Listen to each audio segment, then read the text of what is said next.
The Mafia family that even the FBI couldn't touch. While America's toughest mob bosses were wiretapped, indicted, or gunned down, one family built a global empire and walked free. FBI agents called them untouchable.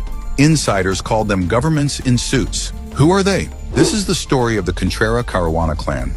While most Sicilian mafia bosses in the 1950s were fighting turf wars in back alleys, the Contrera Caruanas decided to play a different game. They went global.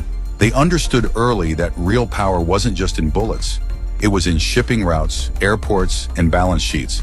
They started small, in Siculiana, Sicily, but quickly realized Sicily alone couldn't hold them.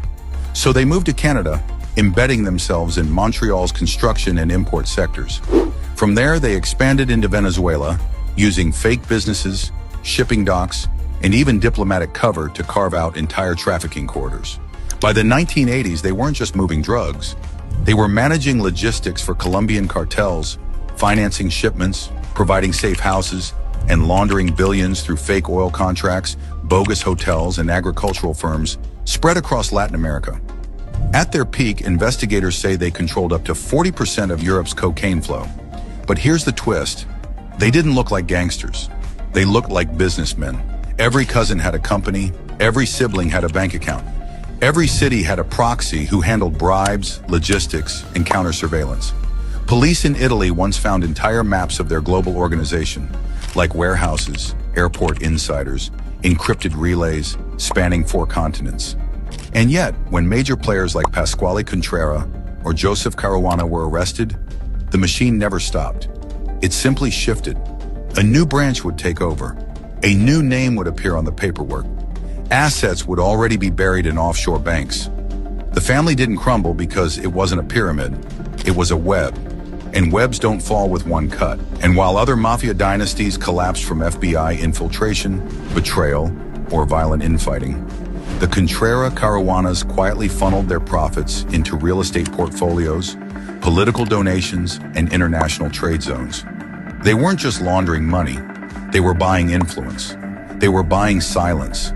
Even the FBI, with all its power, couldn't touch them. Every time law enforcement tried to build a case, the evidence had already moved through layers of companies, offshore trusts, and legal gray zones. By the time prosecutors issued warrants, the trail was cold. This is why agents started calling them untouchable. And here's the scary part. They became the blueprint. The Calabrian 'Ndrangheta, now worth over $60 billion a year, copied their model. The Russian Bratva, fusing crime with ex-KGB protection, learned from them. Even the Inzarello-Gambino alliance in New York and Sicily perfected this style, turning mafia families into multinational corporations.